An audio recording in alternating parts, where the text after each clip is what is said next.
नमस्कार जी दोस्तों, आज के इस क्लास में आप सभी लोगों का स्वागत है। आज हम लोग बात करने वाले हैं अपना हिंदी के बारे में और हिंदी में हम लोग चैप्टर नंबर 1 से लेके 4 तक के सभी क्वेश्चंस को आज एकदम से करने वाले हैं। सभी क्वेश्चंस मिक्स होंगे, यानी देखो हम लगातार ऐसा तैयारी करवा रहे हैं जिससे आप सबका हर एक चैप्टर के जितने भी क्वेश्चंस है लगभग लगभग जो है ना बोर्ड एग्जाम तक 10-12 बार तैयारी हो जाए। मतलब सेम क्वेश्चंस को हम 10-12 बार प्रैक्टिस करवा देंगे। कहने का मतलब ये हुआ कि जब भी हम एक चैप्टर नया चैप्टर कोई कंप्लीट करते हैं, पढ़ा देते हैं, उसका क्वेश्चंस करवा देते हैं, फिर पीछे जितने चैप्टर्स पढ़ाए होते हैं उसको एक साथ मिक्स करके पढ़ा देते हैं। अभी जैसे 4 चैप्टर पढ़ाए, चारों चैप्टर का एक साथ क्वेश्चन ले आए, फिर अगला दिन 5वां चैप्टर को अच्छे से पढ़ाएंगे, अगर अच्छे से तब उसका क्वेश्चन आंसर करवाएंगे, बहुत बढ़िया से पढ़ा देंगे। फिर एक साथ चैप्टर नंबर 1 से लेके 5 तक के क्वेश्चंस को तैयारी करवा देंगे। इससे क्या होता है ना, पीछे के क्वेश्चंस आप सबको याद रहते हैं, भूलते नहीं हो, है ना।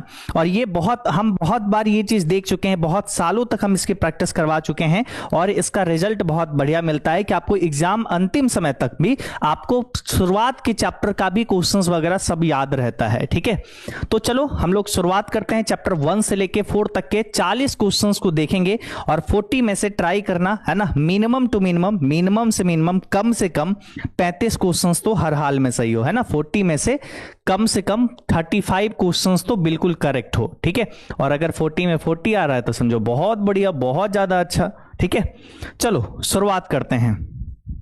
स्टार्ट किया जाए, स्टार्ट किया जाए। यस,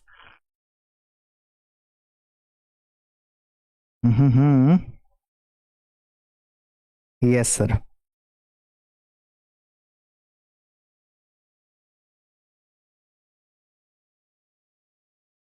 चलो बाबू स्टार्ट करते हैं पहला क्वेश्चन से। फर्स्ट क्वेश्चन देखो और आप लोग से बनता है या नहीं बनता है तुरंत बताना। ठीक है, चलो पहला क्वेश्चन आप सबके सामने आ चुका है, देखो और इसका जवाब दो। बहुत आसान सा क्वेश्चन है, ऐसा नहीं है कि कुछ बहुत टफ है। हाँ, जो जो क्वेश्चंस जरूरी होंगे वो सारे क्वेश्चंस करवाएंगे। बालकृष्ण भट्ट के अनुसार कितने कानों की परिबात खुल जाती है? ये सवाल 2025 में 8 वालों से पूछा गया। अभी बहुत सारे क्वेश्चंस देखेंगे जो साइंस एंड कॉमर्स में भी पूछा गया है। ठीक है, अभी वो भी क्वेश्चंस को देखेंगे। तो बालकृष्ण भट्ट के अनुसार कितने कानों की परिबात खुल जाती है? जब 2 लोग होते हैं तब बात कहीं नहीं खुलती है, लेकिन जब 3 लोग होते हैं तब बात जो है खुल ही जाती है। कहा भी गया है कि 6 कानों की परिबात खुल जाती है, यानी 3 लोग यानी 6 कान, 6 कानों की परिबात खुल जाती है ना। कितने कानों में परिबात खुल जाती है? तो 6 कानों में परिबात खुल जाती है। 3 लोगों के बीच जो बातचीत होती है वो बात कहीं ना कहीं और लोगों को पता चल ही जाता है, बात खुल ही जाता है। यहाँ पे ऑप्शन नंबर हम लोग का डी करेक्ट आंसर हो जाने वाला है। नेक्स्ट सवाल में बढ़ते हैं। सेकंड नंबर क्वेश्चन हम लोग का है, उसने कहा था किस प्रकार की कहानी है? बाबू उसने कहा था कौन से प्रकार का कहानी है, कैसा कहानी है, बताओ। उसने कहा था जो है ये कैसा कहानी है? उसने कहा था आप सबको पता होगा, कौन लिखे हैं? गुलेरी जी लिखे हैं, चंद्रधर शर्मा गुलेरी जी। और ये क्या कर्म प्रधान कहानी है? तो हाँ बिल्कुल कर्म प्रधान कहानी है। कैसा कहानी है? कर्म प्रधान कहानी है, उसने कहा था। ठीक है, क्लियर है। ऑप्शन नंबर हम लोग का ए राइट आंसर यहां पे हो जाने वाला है। नेक्स्ट सवाल में बढ़ते हैं। अगला सवाल है, बिहार में हिंदी की वर्तमान स्थिति विषय पर लेख के लिए किसे सर्वोच्च पुरस्कार प्राप्त किया? किसने सर्वोच्च पुरस्कार प्राप्त किया? तो बिहार में हिंदी की वर्तमान स्थिति विषय पर किसने सर्वोच्च पुरस्कार प्राप्त किया? तो ऑप्शन के अकॉर्डिंग अगर देखें, बालकृष्ण भट्ट नहीं, ओम प्रकाश वाल्मीकि नहीं, रामधारी दिनकर नहीं, जयप्रकाश नारायण। तो हाँ बिल्कुल जयप्रकाश नारायण को मिला था बिहार में हिंदी की वर्तमान स्थिति पर सर्वोच्च पुरस्कार। ठीक है, सर्वोच्च पुरस्कार ये प्राप्त किए थे। चौथा नंबर सवाल को देखो। चौथा नंबर सवाल है, अर्धनारीश्वर शीर्षक निबंध के निबंधकार का नाम बताइए। भाई साहब, अर्धनारीश्वर जो निबंध है उसको लिखने वाले कौन है? जगदीश चंद्र माथुर, सुमित्रा नंदन पंत, मैथिली शरण गुप्त नहीं, रामधारी दिनकर जी। इनको हम लोग क्या बोलते हैं? राष्ट्र कवि भी बोलते हैं। रामधारी दिनकर जी को हम लोग क्या बोलते हैं? राष्ट्र कवि भी बोलते हैं। बेगूसराय सिमरिया में इनका जन्म होता है। ठीक है, चलो अगला सवाल पे बढ़ते हैं। 5 नंबर क्वेश्चन, 5वां नंबर सवाल है, बालकृष्ण भट्ट किस युग के रचनाकार हैं? बालकृष्ण भट्ट किस युग के रचनाकार है, बता सकते हो? बालकृष्ण भट्ट अगर काल पूछा जाए तो आप सबको पता है कौन सा काल? आधुनिक काल। कौन सा काल? आधुनिक काल। ठीक है, अगर काल आपसे पूछा जाए तो। और युग अगर आपसे पूछा जाए तो कौन सा युग? भारतेंदु युग, है ना। अगर बालकृष्ण भट्ट जी का काल पूछा जाए तो आधुनिक काल, और युग पूछा जाए तो भारतेंदु युग। ठीक है, अगर आपसे गुलेरी जी के बारे में पूछा जाए काल तो आधुनिक काल, और कौन से युग? तो द्विवेदी युग। अगर आपसे दिनकर जी का पूछा जाए तो कौन से काल के? आधुनिक काल के। और कौन से युग के? छायावादोत्तर युग के। ठीक है, तो सभी आप याद रखेंगे। ऑप्शन नंबर हम लोग का ए राइट आंसर हो जाने वाली है। नेक्स्ट सवाल में बढ़ते हैं, 6 नंबर क्वेश्चन। निबंध लेखन की दृष्टि से भारतेंदु युग कैसा युग था? भारतेंदु युग वही युग है जो जिसमें बालकृष्ण भट्ट जी का जन्म हुआ था। बालकृष्ण भट्ट जी इसी युग से बिलोंग करते थे, है ना, इस युग से बिलोंग करते थे, इस युग में वो अपनी रचना करते थे। इस युग में ना निबंध लेखन जो है ना उभरता हुआ युग माना जाता है, उर्वर युग माना जाता है कि निबंध लेखन की दृष्टि से अगर देखा जाए तो भारतेंदु युग में ना उभर रहा था निबंध, मतलब निबंध लोग लिखना प्रारंभ कर रहे थे और लोग पसंद भी कर रहे थे इसको। तो ऑप्शन नंबर हम लोग का ए करेक्ट आंसर यहां पे हो जाएगा। नेक्स्ट क्वेश्चन पे बढ़ते हैं। अगला सवाल है, लहना सिंह किस पद पे था? बताओ, लहना सिंह जो है कौन से पोस्ट पे था, किस पद पे था? लहना सिंह आप सबको पता है, लहना सिंह आप सबको पता है कौन से पार्ट का है? उसने कहा था पार्ट, है ना, उसने कहा था। और लहना सिंह जो है जमादार है, लहना सिंह जमादार है। राइफल नंबर अगर आपसे उससे पूछा जाए तो 77 नंबर, है ना, 77 नंबर राइफल के जमादार Lahna Singh. Option number C correct answer. देखो हम समय नहीं ज्यादा दे रहे हैं क्योंकि ये प्रैक्टिस के लिए हम लोग क्लास ले रहे हैं, इसमें ज्यादा समय लगाने का क्या मतलब होगा? हम लोग नॉर्मली जब चैप्टर पढ़ते हैं, जो चैप्टर के क्वेश्चंस होते हैं उसमें ज्यादा समय लेंगे, प्रैक्टिस वाले क्लासेस में कम समय लिया करेंगे। ठीक है, लगातार आप लोग क्वेश्चन देखो और ट्राई करो तुरंत आंसर माइंड में हिट करने, है ना, तुरंत आंसर माइंड में हिट करे। ऐसा देखो, ये नहीं देखो कि दूसरा लोग क्या जवाब दे रहा है ना, दूसरा लोग क्या जवाब दे रहा है ये मत देखो। आगे बढ़ते हैं नेक्स्ट सवाल पे। इसमें अपने लोग के सामने है जयप्रकाश नारायण के किस जयप्रकाश नारायण ने किस साल छात्र आंदोलन का नेतृत्व किया? आप सबको पता होगा छात्र आंदोलन का नेतृत्व जयप्रकाश नारायण किए थे। और यही जो है संपूर्ण क्रांति वाला भाषण, है ना, संपूर्ण क्रांति जो था, संपूर्ण क्रांति कब हुआ? 1974 को, है ना, 1974 को, ठीक है, संपूर्ण क्रांति हुआ। और छात्र आंदोलन भी 1974 को, ठीक है, क्योंकि इसी से छात्र आंदोलन भी शुरुआत होती है। ऑप्शन नंबर हम लोग का सी करेक्ट आंसर, 1974। संपूर्ण क्रांति भी 1974 को। कहां दिए थे? पटना के गांधी मैदान में। दिनकर को कौन सा पुरस्कार मिला था बाबू? दिनकर जी को कौन सा पुरस्कार मिला था? तो भारत के तीसरा सर्वोच्च पुरस्कार जो होता है वो दिनकर जी को मिला था। पहला कौन सा होता है भाई? पहला जो होता है पद्मश्री होता है ना, उसके बाद सॉरी पद्मश्री नहीं, पहला जो होता है भारत रत्न होता है, ठीक है, दूसरा होता है पद्म विभूषण और तीसरा होता है पद्म भूषण। तो दिनकर जी को पद्म भूषण का पुरस्कार मिला था, है ना, पद्म भूषण। भारत रत्न नहीं मिला था, पद्म विभूषण भारत का दूसरा सर्वोच्च पुरस्कार है और तीसरा नंबर पे पद्म भूषण। तो पद्म भूषण दिनकर जी को मिला था उनकी रचनाओं के कारण। नेक्स्ट क्वेश्चन पे बढ़ते हैं। अगला सवाल हम लोग के सामने है कि जिस पुरुष में नारित्व तो नहीं है वो क्या है भाई? जिस पुरुष में नारित्व तो नहीं है, नारी का गुण नहीं है, वो पुरुष कैसा है भाई? जिस पुरुष में नारित्व तो नहीं है मतलब नारी का गुण नहीं है, वो कैसा है? वो संपूर्ण है? नहीं भाई, वो क्या है? अपूर्ण है। जिस पुरुष में नारित्व तो नहीं है वो क्या है? अपूर्ण है। ऑप्शन नंबर हम लोग का बी राइट आंसर हो जाएगा। नेक्स्ट क्वेश्चन पे बढ़ते हैं। अगला सवाल हम लोग के सामने है, बातचीत शीर्षक निबंध के निबंधकार। अच्छा सिंपल सवाल है कि भाई बातचीत पाठ को कौन लिखे हैं? बातचीत पाठ को कौन लिखे हैं? तो कौन लिखे हैं? बालकृष्ण भट्ट लिखे हैं। आप लोग बता सकते हो उसने कहा था पाठ को कौन लिखे हैं? कौन लिखे हैं? हाँ, चंद्रदा शर्मा गुलेरी। संपूर्ण क्रांति पाठ को कौन लिखे हैं? मतलब ये किसके द्वारा दिया गया भाषण है, तो किसका हो जाएगा? जयप्रकाश नारायण। अर्धनारीश्वर को कौन लिखे हैं? दिनकर जी, है ना, रामधारी सिंह दिनकर जी। चलो यहां तक बन गया। अगला क्वेश्चन पे बढ़ते हैं, 12 नंबर सवाल। इसमें है पलटन का विदूषक कौन था बाबू? पलटन का विदूषक, पलटन क्या होता है? पलटन कहते हैं टीम को, है ना, टीम को। आर्मी का जो टीम था उसमें विदूषक यानी हंसी मजाक करने वाला, जोक मारने वाला कौन व्यक्ति था? तो उसमें सबसे ज्यादा हंसी मजाक करने वाला व्यक्ति था वजीरा सिंह, है ना, वजीरा सिंह था जो सबसे ज्यादा हंसी मजाक करता था, यानी पलटन का विदूषक भी वही था। ठीक है, चलो आगे बढ़ते हैं नेक्स्ट अगले क्वेश्चन पे। अगला सवाल हम लोग के सामने है, जर्मन लप्टन को किसने मार गिराया? जर्मन लप्टन को किसने मार गिराया? ये लप्टन एक पोस्ट होता है ना, आर्मी में एक पोस्ट होता है, और उस पोस्ट पे जो है जर्मनी वाला भेष बदल के आ गया था। उसको कौन मारा था? तो उसको मारा था लहना सिंह, है ना, लहना सिंह जो है अपनी राइफल से उसको मारा था। ठीक है, चलो आगे बढ़ते हैं नेक्स्ट। अगला सवाल हम लोग का है, किसने कहा था अभी ना जाने कितने मीलों इस देश की जनता को जाना है? कौन बोले थे? किसने कहा था, है ना, अभी ना जाने कितने मीलों इस देश की जनता को जाना है? तो ये था भैया राजेंद्र बाबू, है ना, सॉरी जवाहरलाल नेहरू जी का, है ना, किनका है? जवाहरलाल नेहरू जी का ये लाइन है, अभी ना जाने कितने मीलों इस देश की जनता को जाना है। और ये बात कौन बोले थे? जयप्रकाश नारायण जी बोले थे। ठीक है, कि अभी न जाने इस देश की जनता को कितने मीलों जाना है, मतलब कितना कितना और संघर्ष करना है। क्योंकि जो उस समय की सरकार थी 1974 में, वो जो है गरीबी हटाओ का नारा तो लगा रही थी, लेकिन गरीबी हट नहीं रही थी, गरीबी और बढ़ते ही जा रही थी। नेक्स्ट बढ़ते हैं, 15 नंबर सवाल है, दिनकर को किस गद्य पुस्तक पर साहित्य अकादमी पुरस्कार प्राप्त हुआ? दिनकर को साहित्य अकादमी पुरस्कार किस पे मिला था? देखो 100 से हम आपको बताए थे, 100 से साहित्य अकादमी पुरस्कार और 100 से संस्कृति का 4 अध्याय। ठीक है, याद रखेंगे दिनकर जी का 100 से साहित्य अकादमी पुरस्कार किस पे मिला था? संस्कृति के 4 अध्याय पे। ठीक है, ऑप्शन नंबर हम लोग का B correct answer, B right answer हो जाएगा। उसके बाद 16 नंबर क्वेश्चन देखो, बोलने से मनुष्य के रूप का साक्षात्कार होता है, किसने कहा? बोलने से मनुष्य के रूप का साक्षात्कार होता है मतलब पता चलता है, साक्षात्कार होना मतलब पता चलना। ठीक है, बोलने से मनुष्य के रूप का साक्षात्कार होता है, किसने कहा? तो भाई बोले थे ये कौन? बेन जॉनसन जी बोले हैं। कौन बोले हैं? Ben Jonson. बोलने से मनुष्य के रूप का साक्षात्कार होता है, कौन बोले हैं? बेन जॉनसन, है ना, बेन जॉनसन जी बोले हैं। ठीक है, नेक्स्ट क्वेश्चन पे बढ़ते हैं। अगला सवाल हम लोग के सामने है 17 नंबर, इसमें है चंद्रधर शर्मा गुलेरी जी का जन्म कब हुआ था? बाबू चंद्रधर शर्मा गुलेरी जी का जो है जन्म कब हुआ था? यही वो लेखक हैं जो उसने कहा था कहानी को लिखे थे, है ना, उसने कहा था। कुल मिला के 3 कहानी को लिखे थे, ये तो 1915 में उसने कहा था लिखे थे। ठीक है, कुल मिला के 3 कहानी चंद्रधर शर्मा गुलेरी जी लिखे थे, उसने कहा था बुद्ध का कांटा और सुखमय जीवन। ठीक है, तो इनका जन्म जो हुआ था वो कब हुआ था? आप लोग का जवाब 17 नंबर का ए, पक्का सोच लो। चलो ऑप्शन नंबर ए यहां पे राइट आंसर हो जाएगा, 7 जुलाई 1883।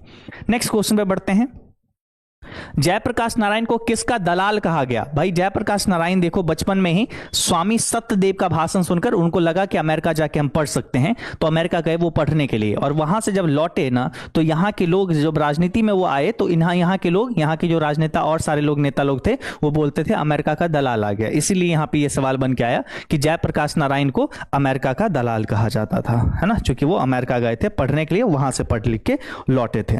ठीक है, नेक्स्ट क्वेश्चन पे बढ़ते हैं, ऑप्शन नंबर हम लोग का डी करेक्ट आंसर। अगला सवाल हम लोग के सामने है कि भाई रामधारी दिनकर जी का निधन कब हुआ था? रामधारी दिनकर जी का निधन कब हुआ था? ये कब जो है डाइड किए थे रामधारी दिनकर जी? आप सबको पता है दिनकर जी का निधन दिल के दौरा पड़ने के कारण हुआ था। विलिंगटन नर्सिंग होम में वो जो है दिल का दौरा उनको पड़ा और वो 3 मिनट में अस्पताल पहुंचाए गए, लेकिन फिर भी उनको बचा नहीं सके, तो उनका निधन हो जाता है 24 अप्रैल 1974 को। कब हुआ था? 24 अप्रैल 1974 को। तभी तो जयप्रकाश नारायण जी अपने भाषण में चर्चा भी करते हैं इनके बारे में। ठीक है, नेक्स्ट बढ़ते हैं अगला सवाल पे। अगला क्वेश्चन है, दिनकर की कविता का कौन सा गुण नहीं था? दिनकर जी की कविता में कौन सा गुण नहीं मिलता है? देखो औज गुण मतलब बोल सकते हैं साहस यानी जोश वाला गुण, तो वो मिलता है। पौरुष मतलब बोल सकते हैं क्षमता, वो दिखाने वाला कि हाँ एकदम मतलब वो बलशाली वैसा वाला दिखता है। प्रभावपूर्ण वांग्मिता, हाँ बिल्कुल उनमें वो प्रभावशाली उनकी सारी रचनाएं दिखती है, लेकिन मृष्णता नहीं दिखती है। तो ऑप्शन नंबर हम लोग का बी करेक्ट आंसर, यानी मधुरता, उनकी रचनाओं में मधुरता नहीं दिखता लेकिन जोश जुनून सब रहता है उनमें। Option number B. Next question पे बढ़ते हैं, संयोगिता स्वयंवर रचना है। भाई संयोगिता स्वयंवर जो है ये रचना किसकी है? बहुत सारे लोग इसमें क्या करते हैं ना, बाल कृष्ण भट्ट सीधा सीधा टिक कर देते हैं और बहुत सारे लोग, लेकिन ये गलत होगा। ठीक है, आंसर क्या होगा? संयोगिता स्वयंवर कौन लिखे हैं? तो संयोगिता स्वयंवर लिखे हैं लाला श्रीनिवास दास। ऑप्शन नंबर हम लोग का सी करेक्ट आंसर, है ना, सी आंसर राइट हो जाएगा। याद रखिएगा संयोगिता स्वयंवर, और एक इंपॉर्टेंट क्वेश्चन भी है ये, है ना, एक इंपॉर्टेंट भी है ये, निश्चित रूप से इसको ध्यान में रखिएगा कि संयोगिता स्वयंवर कौन लिखे हैं। तो क्या बताओगे? संयोगिता स्वयंवर किसकी रचना है? लाला श्रीनिवास दास जी का, है ना। इनके लाला नहीं लिखा हुआ लेकिन इनका पूरा नाम देखोगे तो लाला श्रीनिवास दास जी ही है। नेक्स्ट सवाल में बढ़ते हैं, चंद्रधर शर्मा गुलेरी जी का जन्म कहां हुआ था? देखो गुलेरी जी का जन्म तो हुआ था कहां पे, है ना, ये इनका निवास स्थान अगर आपसे पूछा जाए बाबू, है इनका अगर निवास स्थान अगर पूछा जाए, ठीक है, निवास स्थान अगर आपसे पूछा जाए तो आप क्या बताओगे? गुलेर नामक ग्राम, है ना, गुलेर ग्राम, ठीक है, जिला कांगड़ा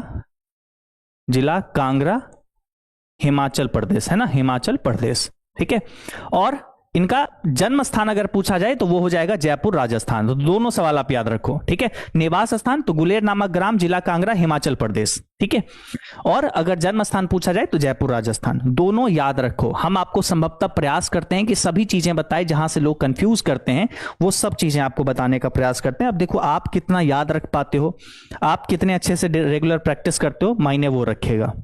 आगे बढ़ते हैं। जयप्रकाश नारायण के स्वास्थ्य पर निगरानी रखने वाले डॉक्टर का नाम क्या था? जब देखो जयप्रकाश नारायण अपने संपूर्ण क्रांति वाले भाषण में, जो वो भाषण कब दे रहे थे? 5 जून 1974 को, 5 जून 1974 को वो पटना के गांधी मैदान में संपूर्ण क्रांति वाला ऐतिहासिक भाषण दे रहे थे। और उस भाषण में बहुत जोर जोर से वो बोल रहे थे, बहुत साहस से बोल रहे थे। और उसमें वो बोलते हैं कि अभी जो हम इतने जोर से बोल रहे हैं तो हमारे डॉक्टर साहब होंगे, डॉक्टर रहमान यहां बैठे होंगे, और डॉक्टर रहमान सोच रहे होंगे कि इसका असर मेरे दिल पर पड़ेगा। तो इससे यह क्लियर होता है कि जयप्रकाश नारायण के स्वास्थ्य पर निगरानी रखने वाले डॉक्टर का नाम है डॉक्टर रहमान। ऑप्शन नंबर हम लोग का बी राइट आंसर। ठीक है, चलो नेक्स्ट सवाल में बढ़ते हैं। अगला सवाल, प्रेमचंद्र थे, भाई साहब सिंपल सा सवाल है, प्रेमचंद्र जी थे, क्या थे? ये अर्धनारीश्वर पाठ में प्रेमचंद्र जी का चर्चा है, क्योंकि ये प्रेमचंद्र जी क्या बोले थे? एक लाइन बोले थे कि जब पुरुष अगर स्त्रियों का गुण लेता है, पुरुष अगर नर अगर नारी का गुण सीखता है वो देवता बन जाता है, लेकिन नारी अगर नर का गुण सीखती है तो वो राक्षसी बन जाती है। ये लाइन कौन बोले थे? प्रेमचंद्र जी का लाइन है। इसी का दिनकर जी विरोध भी किए थे। तो प्रेमचंद्र जी एक क्या थे बाबू? कथाकार थे। ऑप्शन नंबर हम लोग का बी करेक्ट आंसर हो जाएगा, बी आंसर राइट हो जाएगा। नेक्स्ट क्वेश्चन पे बढ़ते हैं। अगला सवाल हम लोग का है 25 नंबर। इसमें है कौन सा रचना बालकृष्ण भट्ट द्वारा रचित नहीं है?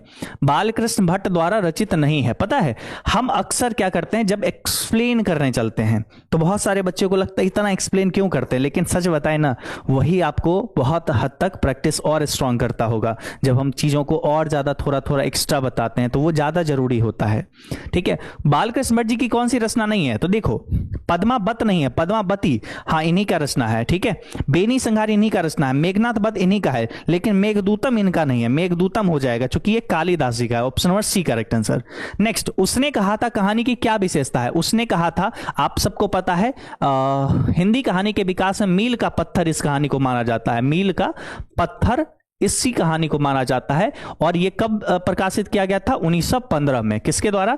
गुलेरी जी के द्वारा, है ना? किसके द्वारा? गुलेरी जी के द्वारा, चंद्रधर शर्मा गुलेरी जी लिखे हैं।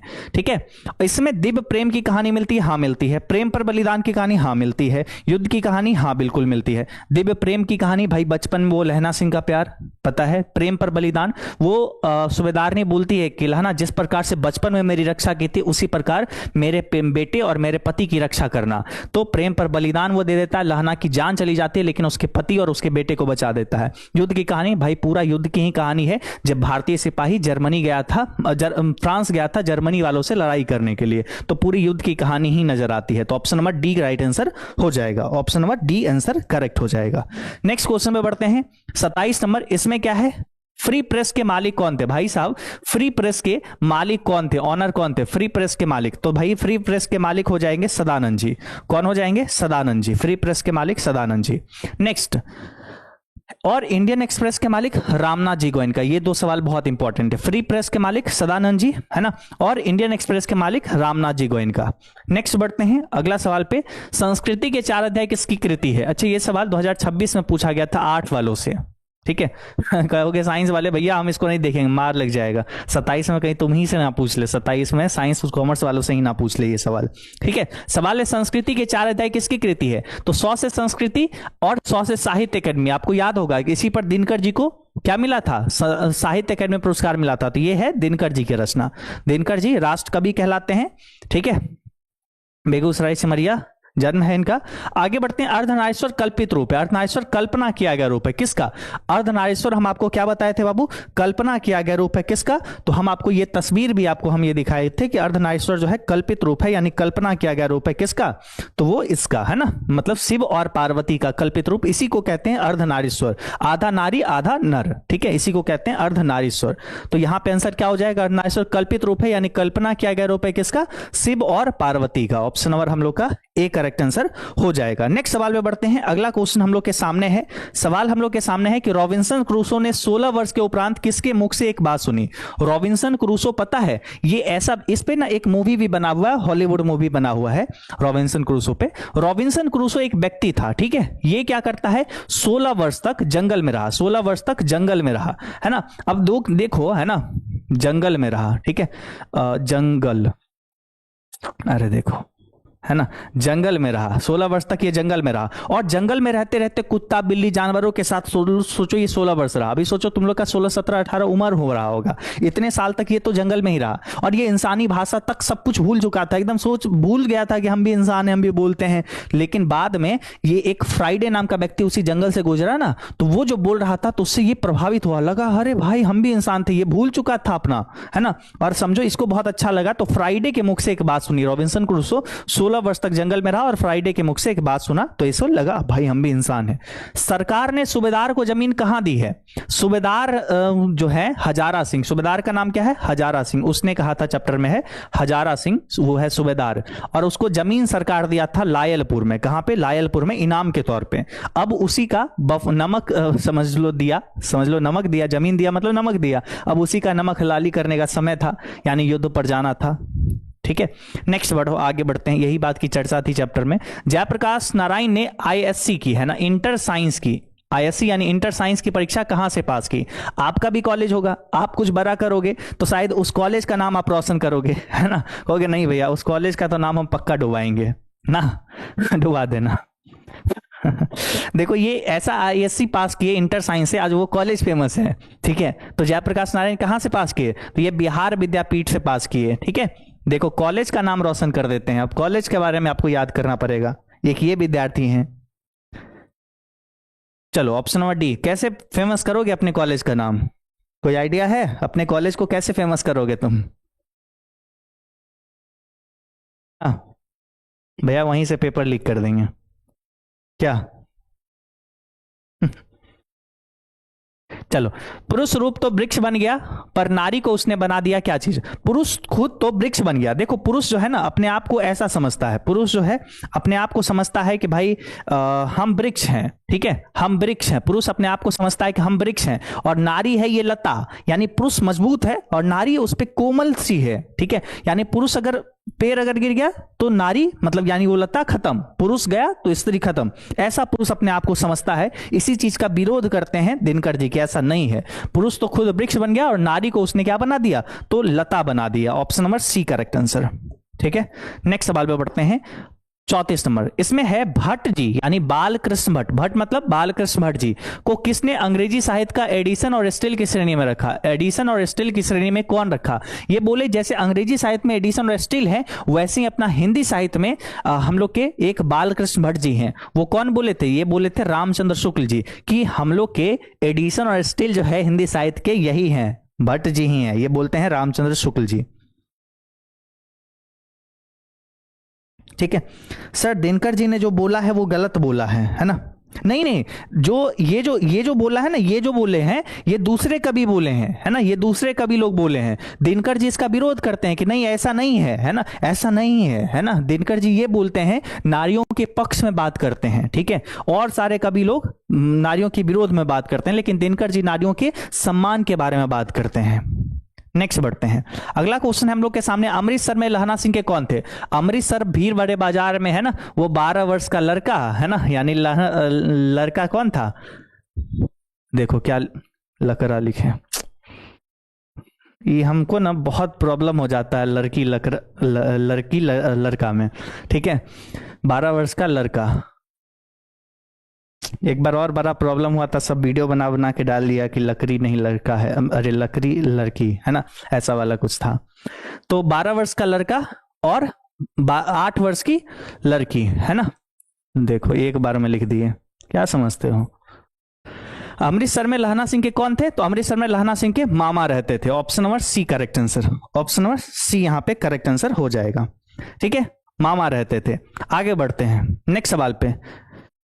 जयप्रकाश जी मार्क्सवादी कब बने? जयप्रकाश नारायण जी मार्क्सवादी कब बने? बताओ, जयप्रकाश नारायण जी मार्क्सवादी कब बने? मार्क्सवाद को ये कब अपनाए? मार्क्सवाद मतलब समाज में सब में एकता रहे, समानता रहे, उसको कहते हैं मार्क्सवाद का विचार। ठीक है, तो ये जयप्रकाश नारायण जी मार्क्सवादी कब बने? 1924 में। अगर आपसे पूछा जाए बाबू लेनिन की मृत्यु कब हुई थी, तो वो भी आप याद रखिएगा 1924 में।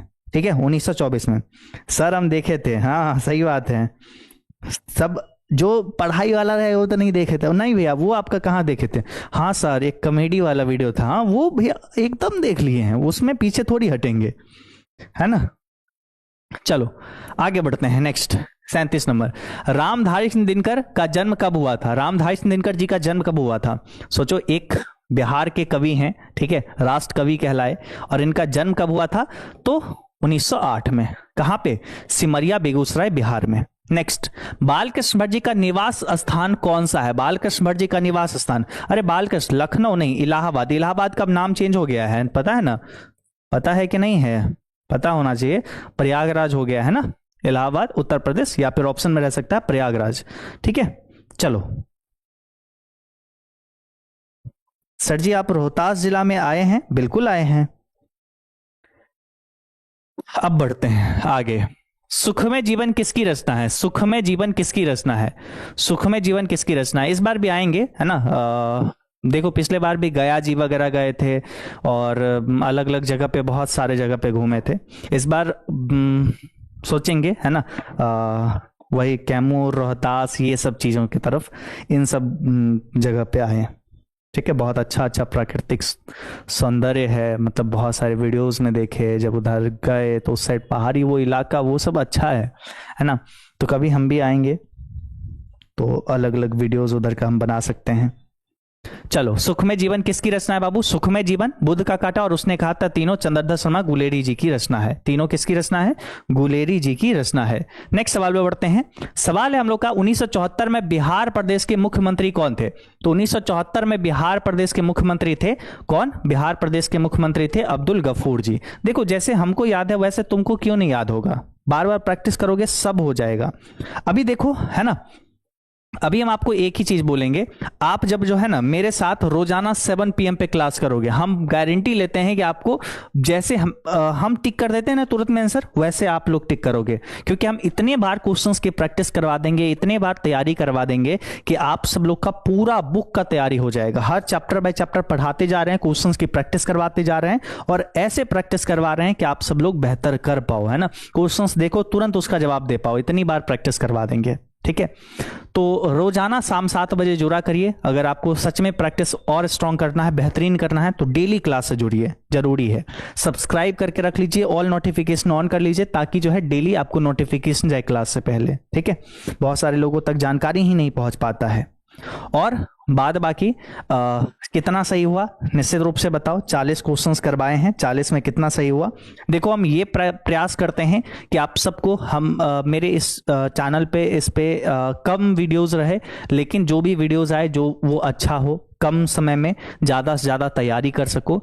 एक कोई लेक्चर मेरा देख लो तो उससे रिलेटेड और दूसरा लेक्चर देखने की जरूरत ना पड़े। हम प्रयास हर हमेशा ये करते हैं, जब कोई मेरा चैप्टर पढ़ाया हुआ लाइन बाय लाइन जो हम पढ़ाते हैं, संपूर्ण अर्थ जो पढ़ाते हैं चैप्टर का, वो सब लेक्चर देखोगे तो हम उसमें बहुत जी जान से मेहनत करते हैं। ऐसा प्रयास तो पूरा मेरा रहता है कि एक लेक्चर मेरा देख लो तो और कोई लेक्चर आपको देखना ना पड़े। ठीक है सर, आप यूट्यूब पे पढ़ाइएगा का? हाँ बिल्कुल पढ़ा ही रहे हैं, डेली शाम 7 बजे पढ़ाते हैं। जैसा भी क्लास लगता है, नीचे जो आप लोग कमेंट करते हो उससे बहुत अच्छा लगता है देख के, पढ़ के। और आप लोग का कमेंट देखते होगे, अक्सर हम पढ़ते हैं, रिप्लाई करते हैं।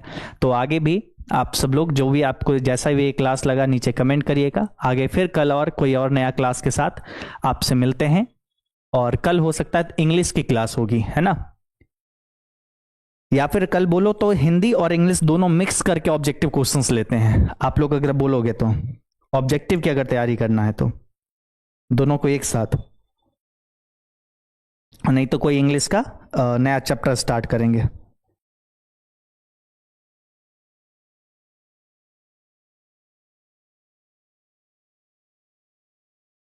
चलो